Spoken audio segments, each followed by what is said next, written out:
I am Basant Sahu from भारतीय group of colleges दुर्ग।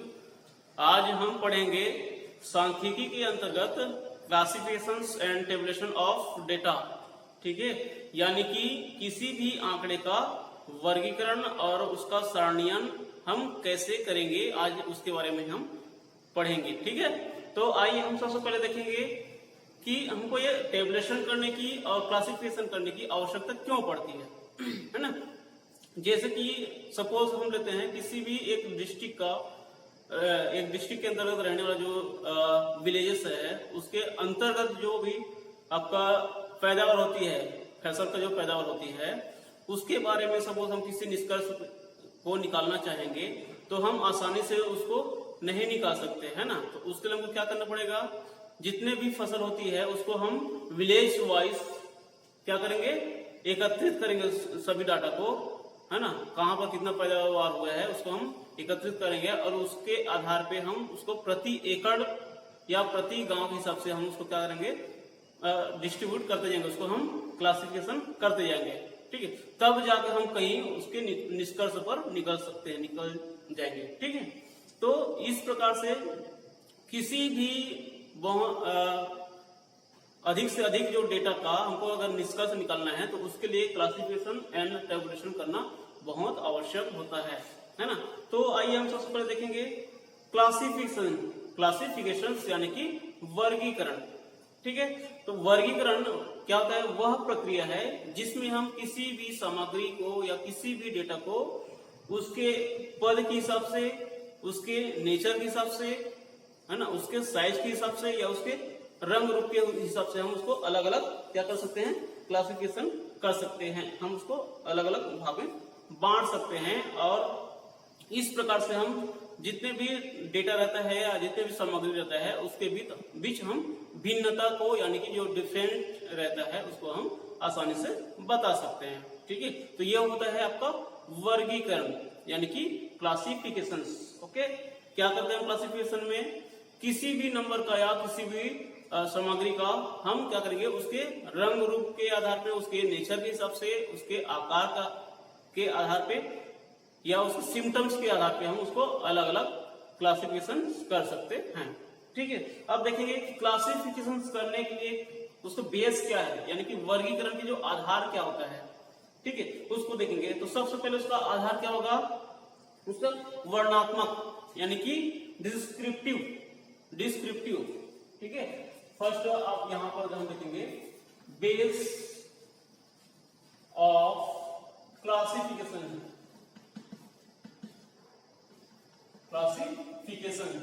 ठीक है, तो फर्स्ट क्या है आपका डिस्क्रिप्टिव यानी कि वर्णात्मक। यानी हम यदि किसी भी धर्म, जाति या समूह के बारे में अध्ययन करना चाहेंगे तो हम उसको कैसे अलग करेंगे, हम उसका डिस्क्रिप्टिव के आधार पर हम उसको कैसे क्लासिफिकेशन करते हैं। हम उसके क्या करेंगे, किसी भी समूह का या किसी भी जाति को हम उसके धर्म के आधार पे, उसके शिक्षा के आधार पे, है ना, उसके समानता के आधार पे या उसके उम्र के आधार पे हम उसको अलग अलग कर सकते हैं। ठीक है, यानी उनके वर्ण के आधार पे हम उसको क्लासिफिकेशन यानी कि वर्गीकरण कर सकते हैं। ठीक है, तो पहला आपका आधार क्या हो गया, वर्गीकरण का आधार क्या हो गया, डिस्क्रिप्टिव यानी कि वर्णात्मक, है ना। किसी भी धर्म जाति को के आधार पे या उसके रंग रूप के आधार पे हम उसको अलग अलग कर सकते हैं। ठीक है, सेकेंड आपका बेस होता है न्यूमेरिकल यानी कि सांख्यिकीय। ठीक है, यानी हमारे पास जो डेटा रहेगा या जो भी सामग्री रहता है या जो भी ग्रुप रहता है उसका हम जब क्लासिफिकेशन करते हैं तो उसको हम उसके रंग रूप के आधार पर नहीं करेंगे, बल्कि क्या करेंगे, उसको नंबर के आधार पे हम करते हैं।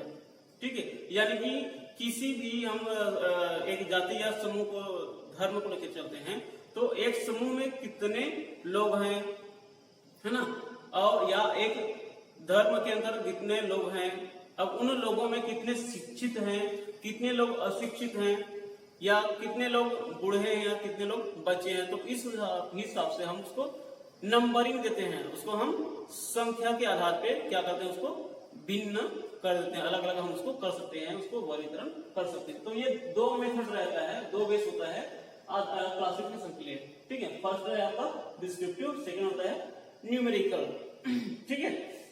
अब हम क्लासिफिकेशन तो कर लेंगे, लेकिन ये क्लासिफिकेशन करने का हमको क्या फायदा है ना, इसका हमको या इसका उद्देश्य क्या है या इसका लाभ क्या है।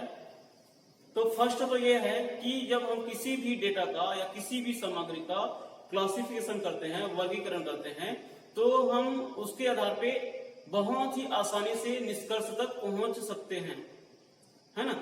दूसरा क्या है कि जब हम वर्गीकरण करते हैं तो वर्गीकरण के आधार पर हम किसी भी डेटा को या किसी भी समूह के बीच जो समानता है, असमानता है, उसको हम आसानी से पहचान सकते हैं, ठीक है। तीसरा क्या होता है कि वर्गीकरण करने से हम उसके आधार पर उसका सारणीयन के रूप में हम उसको अलग अलग भाग में उसका हम और अलग से समूह बना सकते हैं एक टेबल के फॉर्म में, ठीक है। तो ये हो गया वर्गीकरण के उद्देश्य या वर्गीकरण के लाभ, ठीक। इसी प्रकार से हम देखेंगे कि क्लासिफिकेशन के जो भेद है, ठीक है, यानी टाइप्स ऑफ क्लासिफिकेशन क्या होगा। फर्स्ट जब हम देखेंगे कि हम क्लासिफिकेशन कैसे करेंगे, तो फर्स्ट क्या है, उनके गुणों के आधार पर करते हैं, ठीक है। किसी भी डेटा रहता है या किसी भी सामग्री रहता है जिसका हमको क्लासिफिकेशन करना है, तो उसका फर्स्ट आपका बेस क्या होगा, आधार क्या होगा या उसका भेद क्या होगा कि हम जो डेटा है उसको उनके गुण के आधार पर वर्गीकरण करते हैं, ठीक है। किसमें कौन सा गुण है, उसका सिम्टम्स क्या है, उसके आधार पर हम उसको क्या करते हैं, वर्गीकरण करते हैं, ठीक है। सेकेंड कि जी अगर हम किसी एक समूह को लेते हैं तो उस समूह को हम क्या करेंगे, या हमारे पास बहुत सारे समूह हैं तो भी हम क्या करेंगे, उसको आसानी से क्लासिफिकेशन कर सकते हैं, उसको वर्गीकरण कर सकते हैं। आप कैसे करेंगे, वहां पर हम लेते हैं उसका क्लास इंटरवल, यानी कि वर्ग अंतराल के अंतर्गत, ठीक है। सपोज बहुत सारा समूह है, अब वो समूह के अंतर्गत हम देखेंगे कि पढ़े लिखे कितने लोग हैं, ठीक, यानी कि शिक्षित लोग कितने हैं, ठीक है, या कि 10 वर्ष से लेकर 20 वर्ष के कितने व्यक्ति हैं, फिर 20 वर्ष से 30 वर्ष के बीच के कितने व्यक्ति हैं, 30 वर्ष से 40 वर्ष के कितने व्यक्ति हैं। इस प्रकार से हम उसको क्लास इंटरवल के फॉर्म में भी वर्गीकरण कर सकते हैं, ठीक है। इसी प्रकार से यदि हमारे पास बहुत सारे एक स्क्रैप है, बहुत सारे हमारे पास सपोज स्क्रैप है, तो भी हम उसके आकार के हिसाब से, उसके साइज के हिसाब से हम उसको वर्गीकरण कर सकते हैं कि 2 फीट से लेकर 5 फीट के अंतर्गत कितने हैं, कितने केजी है ना, 5 फीट से 10 फीट के अंतर्गत कितने केजी है। इस प्रकार से हम किसी भी स्क्रैप का भी हम क्लासिफिकेशन कर सकते हैं, ठीक है। तो ये हो गया आपका क्या भेद, किसका भेद होता है, क्लासिफिकेशन का भेद हो गया, ठीक है। इसके बाद हम पढ़ेंगे कि सपोज मैं एक और एग्जांपल देता हूं आपको और अच्छे से समझ आ जाएगा उसके। किसी भी जिले में रहने वाले एक जनसंख्या को देखते हैं, ठीक है, जनसंख्या एक पॉपुलेशन, ठीक है। पॉपुलेशन में हम देखेंगे कि उस जिले में कितने पुरुष हैं, ठीक है, पुरुष कितने पुरुष है और ये कितने महिला है, इसको देखेंगे, ठीक। ये तो हो गया महिला और मेल फीमेल के आधार पर हम उसको वर्गीकरण कर लेंगे। अब ये देखेंगे कि पुरुष और महिला में कितने पुरुष शिक्षित है और कितने पुरुष अशिक्षित है, ठीक है, कितने शिक्षित है और कितने अशिक्षित है, ओके। इसी प्रकार से महिला का देखेंगे कि कितने महिला शिक्षित है और कितने अशिक्षित है,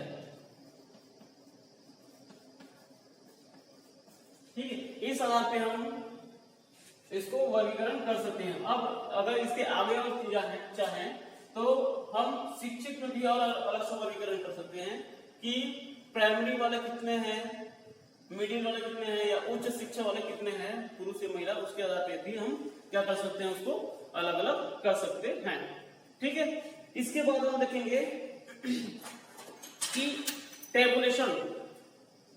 टेबुलेशन यानी कि सारणियन। अब हमको सारणियन करने की आवश्यकता क्यों पड़ेगी, या सारणियन हम किसको कहते हैं, है ना, किसको कहेंगे हम सारणियन या टेबुलेशन?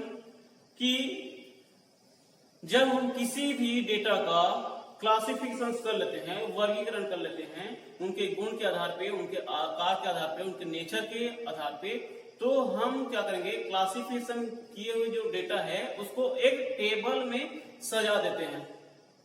ठीक है, हम उसको एक टेबल में डिस्ट्रीब्यूट कर देते हैं। ठीक है, उसको हम डिवाइड कर देंगे। तो इस प्रकार से हम इसको बोलेंगे टेबुलेशन या सारणियन।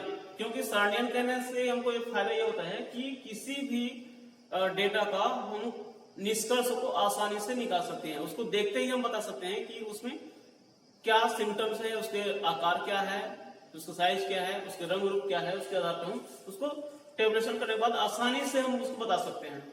ठीक है, तो इस प्रकार से हम देखेंगे सारणियन के भी भेद होते हैं।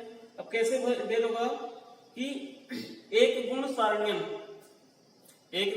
सारणियन यानी कि बहुत सारे डेटा है या बहुत सारे समूह है, तो अब हम उसको सारणियन कैसे करेंगे? ठीक है, तो सपोज मैं एक जिले, बहुत सारे जिला है मेरे पास, ये बहुत सारे राज्य है, अब उसके अंतर्गत आने वाले जो फसलें हैं, जो पैदावार है, उसके बारे में सपोज हमको अध्ययन करना है, टेस्ट करने हैं। तो अब हम क्या करेंगे, क्योंकि एक गुण बोल रहा है, तो यदि मैं कहता हूं कि इतने कौन कौन से राज्य है जहां पर हम चावल की फसल उगाते हैं या गेहूं की फसल उगाते हैं। ठीक है, सपोज हमको कहा गया है कि गेहूं की फसल उगाने वाले राज्यों की सूची बनाइए।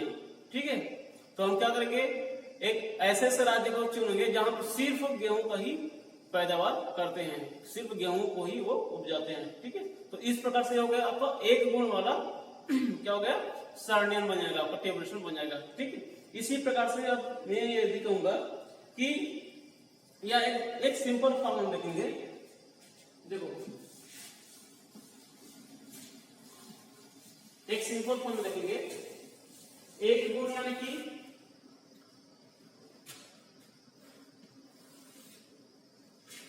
किसी राज्य का हम देखेंगे, क्या देखेंगे, जनसंख्या को देखेंगे, जनसंख्या को देखते हैं। ठीक है, ये हो गया आपका राज्य। ठीक है, और ये होगा उसका जनसंख्या।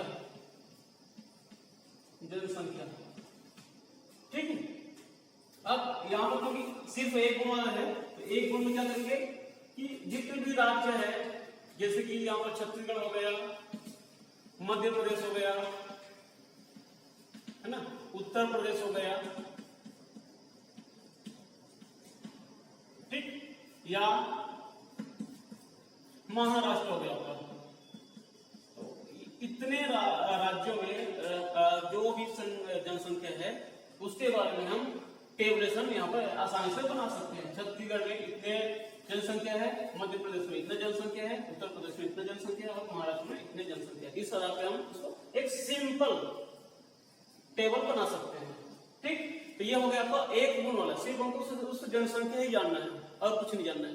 ठीक, तो इस प्रकार का टेबल बनता है तो हम बोलेंगे एक गुण वाले सारणियन। ठीक, इसी प्रकार से हम देखेंगे द्विगुण वाले यानी कि डबल एट्रीब्यूट्स। ठीक है, यानी कि दो गुण वाले सारणियन हम कैसे बनाएंगे। अब हमको ये कहा गया है कि कितने राज्यों में कितनी जनसंख्या है। ठीक है, और उन जनसंख्या में से पुरुष कितने हैं और महिला कितने हैं। ठीक है, यहाँ पर हो गया, फिर डिवाइड हो गए, पुरुष को हमको जानना है और महिला जानना है। तो ये हो गया आपका द्विगुण वाले क्या, टेबुलेशन। ठीक है, ये हो गया आपका डबल एट्रीब्यूट्स वाले टेबुलेशन। ठीक, जनसंख्या तो आपको जानना ही है, लेकिन वो जनसंख्या में कितने पुरुष है उनका भी जनसंख्या अलग करना है, कितने महिला है उसकी भी जनसंख्या हमको अलग करना है। तो यह होगा आपका द्विगुण वाले टेबुलेशन। ठीक, इसी प्रकार से यदि हम त्रिगुण को देखेंगे, ट्रिपल टेबुलेशन देखते हैं। और ट्रिपल टेबुलेशन में सपोज हमको जनसंख्या राज्य के हिसाब से जनसंख्या भी निकाल लिए, अब उन जनसंख्या में से पुरुष और महिला भी हम अलग अलग कर लिए। अब तीसरा क्या करेंगे कि पुरुष में से कितने आपका शिक्षित है, कितने शिक्षित है, कितने अशिक्षित है, कितने अशिक्षित है। इसी प्रकार से महिला में कितने शिक्षित है और कितने अशिक्षित है। ठीक, तो इसको बोलेंगे हम त्रिगुण वाले यानी कि ट्रिपल एट्रीब्यूट्स वाले क्या बोलेंगे, टेबुलेशन बोलेंगे। ठीक, जनसंख्या हो गया, अब उन जनसंख्या में से पुरुष कितने हैं, महिला कितने हैं, अब पुरुष में से कितने शिक्षित है, कितने अशिक्षित है, इसी प्रकार से महिला में कितने शिक्षित है और कितने अशिक्षित है। तो ये हो गया आपका ट्रिपल। ठीक, इसके आगे अब हम यदि देखना चाहें तो और भी जो टेबल बनेंगे, ठीक है, अगर हमको बहुत सारे टेबल बनाना होता है, बहुत सारे गुणों का यदि हमको टेबल बनाना है तो उस प्रकार का जो टेबल होता है, जो सारणी होता है, उसको हम बोलते हैं मल्टीपल टेबुलेशन। ठीक है, मल्टीपल टेबुलेशन या बहुगुण सारणियन। ठीक है, बहुगुण सारणियन। जैसे कि शिक्षित में यदि हम देखेंगे तो वही है कितने लोग प्राइमरी वाले हैं, कितने लोग मिडिल वाला है, उसको हम यहाँ पर लिख सकते हैं। ठीक है, अब शिक्षित है तो कितने लोग बेरोजगार है, कितने लोग बेरोजगार नहीं है, तो उसको भी हम ऐसे क्लासिफिकेशन कर सकते हैं। ठीक है, अब जो बेरोजगार है उसमें भी हम देख सकते हैं कि, या जो पढ़े लिखे उसमें भी हम देख सकते हैं कि कितने लोग इंजीनियरिंग कर रहे हैं, कितने लोग बीएससी कर रहे हैं। इस तरह से हम उसको अलग अलग क्या कर सकते हैं, क्लासिफिकेशन या टेबुलेशन कर सकते हैं।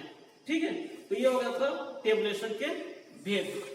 ओके, अब टेबुलेशन का रूल क्या है, टेबुलेशन के रूल क्या है, तो आप इसी से ही अनुमान लगा सकते हैं कि टेबुलेशन में क्या करेंगे कि सबसे पहले क्लासिफिकेशन से प्राप्त जो डेटा रहता है, जो आंकड़े रहते हैं, उसको हम क्या करेंगे, उनके आधार, उसके आकार के आधार पर, उसके साइज के आधार पर, उसके गुण के आधार पर, उनके सिम्टम्स के आधार पर हम उसको इस प्रकार से टेबल बना लेंगे, समूह बना लेंगे। ठीक है, तो एक साइज वाले जो टेबल है, एक साइज वाले जो डेटा है उसको एक कॉलम में रखेंगे, फिर दूसरे गुण वाले जो टेबल है, जो डेटा है उसको दूसरे कॉलम में रखेंगे, फिर डिफरेंट सिम्टम्स वाले जो डेटा है उसको फिर से नेक्स्ट कॉलम में से हम उसको डिवाइड करते जाएंगे, रखते जाएंगे उसको। ठीक है, उसके बाद हम उसको सब या तो फिर क्लास इंटरवल के फॉर्म में भी हम उसको कर सकते हैं। ठीक है, वर्ग अंतराल के रूप में भी हम उसको लिख सकते हैं। ओके, यानी कि जनसंख्या की हुई हम देखते हैं कि 2002 से लेकर 2010 तक के कितने जनसंख्या है, 2010 से लेकर 2020 तक के जनसंख्या में कितनी वृद्धि हुई है, 2020 से 2030 के बीच कितनी जनसंख्या में वृद्धि हुई है। इस प्रकार से हम उसको वर्ग अंतराल के रूप में भी बना सकते हैं। ठीक, तो ये हो गया आपका सारणियन के नियम। ठीक, रूल्स ऑफ टेबुलेशन। ओके, अब इसके बाद हम देखेंगे फ्रीक्वेंसी डिस्ट्रीब्यूशन। फ्रीक्वेंसी डिस्ट्रीब्यूशन यानी कि बारंबारता सारणी। अब जो भी हमको डेटा मिलता है, ठीक है, जो भी डेटा मिलता है उसको हम फ्रीक्वेंसी लेके चलते हैं। ठीक है, उसको साइज लेके हम चलते हैं। जैसे कि बारंबारता सारणी में हम देखते हैं कि यहाँ पर क्या होता है, आपका वेरिएबल्स होते हैं, चर राशि होता है और अचर राशि होता है, या किसी पे इस प्रकार जो आपका फ्रीक्वेंसी डिस्ट्रीब्यूशन रहता है उसमें दो प्रकार का होता है, एक सतत होता है और एक असतत होता है। सतत को क्या बोलते हैं, कंटिन्यूअस वेरिएबल बोलेंगे, और जो असतत होता है उसको हम बोलते हैं डिस्क्रीट वेरिएबल या डिसकंटिन्यूअस वेरिएबल बोलते हैं। ठीक है, तो जो हम लोग फ्रीक्वेंसी डिस्ट्रीब्यूशन बनाते हैं उसको दोनों के आधार पे ही हम उसको डिस्ट्रीब्यूशन करते हैं, उसको हम विभक्त करते हैं, विभाजित हम करते हैं। ठीक है, तो इस प्रकार से हम देखेंगे कि हम सरणी के या फिर सांख्यिकी के आधार पे फ्रीक्वेंसी डिस्ट्रीब्यूशन कैसे करते हैं, बारंबारता सारणी हम कैसे बनाएंगे, तो ये हम यहाँ पर देखेंगे। ठीक है, तो यहाँ पर वही दो चीजें होता है, दो चीजें ही होती है यहाँ पर।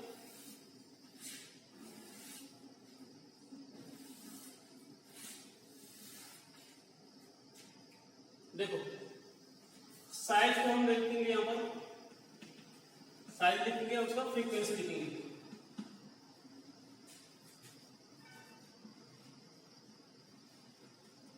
फ्रीक्वेंसी, ठीक है, साइज हो गया, साइज इन केजी हो गया आपका, एंड फ्रीक्वेंसी जिसको हम एक्स लेके चलेंगे या फिर एफ भी लेके उसको चल सकते हैं। ठीक है, अब देखो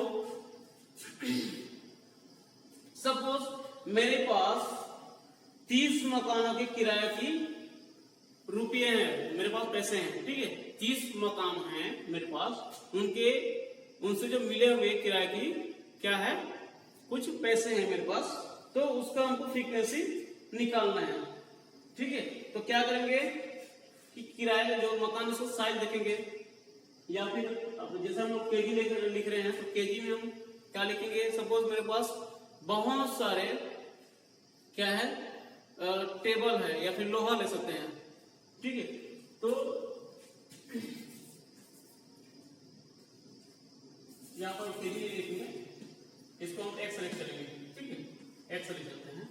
तो देखो सपोज जो 6 टेबल है या जो 6 हम लोहा ले लेते हैं, तो 6 लोहा, उसका फ्रीक्वेंसी क्या होगा, सपोज यानी कि यहाँ पर एफ हो जाएगा। ठीक है, एक्स हो जाएगा, अभी एफ हो जाएगा। तो 6 लोहा है। ठीक है, अब 6 लोहा कितने कितने केजी का है, कितने कितने केजी का है। ठीक है, सपोज वो 5-5 केजी का है, तो उसका फ्रीक्वेंसी क्या हो जाएगा, 5 हो जाएगा। इसी प्रकार से 4 जो लोहा है, उसमें प्रत्येक का जो वेट है वो सपोज 4-4 केजी का है। इसी प्रकार से 9 जो लोहा है वो सपोज 2-2 केजी का है। इस प्रकार से हम क्या कर सकते हैं, उसको फ्रीक्वेंसी डिस्ट्रीब्यूशन कर सकते हैं, मतलब उसको साइज के हिसाब से हम उसको फ्रीक्वेंसी डिस्ट्रीब्यूशन करेंगे। ठीक है, ये उसकी मात्रा है, कितने मात्रा है, और ये उसकी साइज क्या है। ठीक है, प्रत्येक की साइज क्या है, ये कितनी मात्रा है। ठीक, 6 लोहा है, प्रत्येक लोहा 5-5 केजी का है, प्रत्येक जो लोहा है 4-4 केजी का है। 9 लोहा है, प्रत्येक जो केजी है वो 2-2 केजी, प्रत्येक जो लोहा है वो 2-2 केजी का है। इसी प्रकार से जो 10 लोहा है वो प्रत्येक 1-1 केजी का है। तो इस प्रकार से हम उसको क्या कर सकते हैं, फ्रीक्वेंसी डिस्ट्रीब्यूशन कर सकते हैं।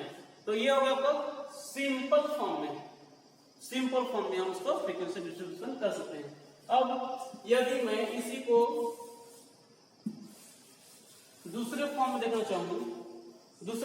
चाहूं, तो क्या होगा, ईयर क्लास इंटरवल फॉर्म में सपोज हम देखेंगे। ठीक है, ये होगा ईयर और ये होगा इसको फ्रीक्वेंसी। फ्रीक्वेंसी मींस कि कितने ईयर से कितने ईयर तक उसके जो पैदावार है उसको देखेंगे। ठीक है, सपोज 1990 से 2000 तक। ठीक है, फिर 2000 से 2010 तक की जो पैदावार है, फिर 2010 से 2020 की जो पैदावार है उसको देखेंगे। 2020 से लेकर 2030 की जो पैदावार है उसको देखेंगे। इसी प्रकार से 2030 से लेकर 2040 ठीक तक की जो पैदावार है उसका हम एक अनुमान लगा सकते हैं। ठीक है, अगर हमारे पास नहीं है तो हम उसका एक अनुमान लगा सकते हैं, और हमारे पास है तो हम उसको फ्रीक्वेंसी लेके चलेंगे। ठीक है, फ्रीक्वेंसी जिसको हम एफ लेते हैं। ओके। तो इस प्रकार का जो आपका टेबल बनता है उसको हम बोलते हैं क्लास इंटरवल। क्या बोलते हैं? क्लास इंटरवल, यानी कि वर्ग अंतराल, वर्ग अंतराल। ठीक है। अब 1990 से लेकर सन 2000 तक उसकी जो जनसंख्या को लेते हैं, तो सपोज जो जनसंख्या था वो 1 करोड़ था या 1 लाख। ठीक है।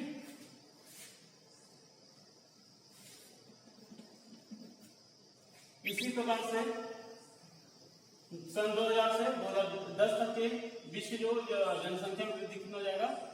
1,50,000। ठीक है।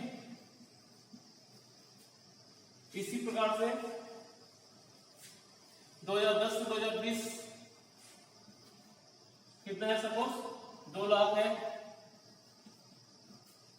इसी प्रकार से 2020 से लेकर 2030 तक जो जनसंख्या है सपोज 2,02,000 है या 20,000 है, यहाँ पर लिखेंगे सपोज। इस प्रकार से हम उसका क्या करेंगे? क्लासिफिकेशन या टेबुलेशन कर सकते हैं। कैसे करेंगे उसको? उसका बेस क्या होगा? क्या होगा उसका बेस? फ्रीक्वेंसी डिस्ट्रीब्यूशन के फॉर्म में। ठीक है। तो इस प्रकार से जो टेबल बनता है उसको हम बोलते हैं फ्रीक्वेंसी डिस्ट्रीब्यूशन या बारंबारता सारणी, जिसको हम बोलेंगे। ठीक है। बारंबारता सारणी जिसको हम कहते हैं। ओके। अब ये तो होगा आपको सिंपल मेथड हो गया। ठीक है। सिंपल मेथड हो गया। इसी प्रकार से यदि हम देखेंगे उसका अपवर्जी रीति, जिसको हम बोलते हैं एक्सक्लूसिव मेथड, एक्सक्लूसिव मेथड। ठीक है। Exclusive method. तो एक्सक्लूसिव मेथड में क्या होगा?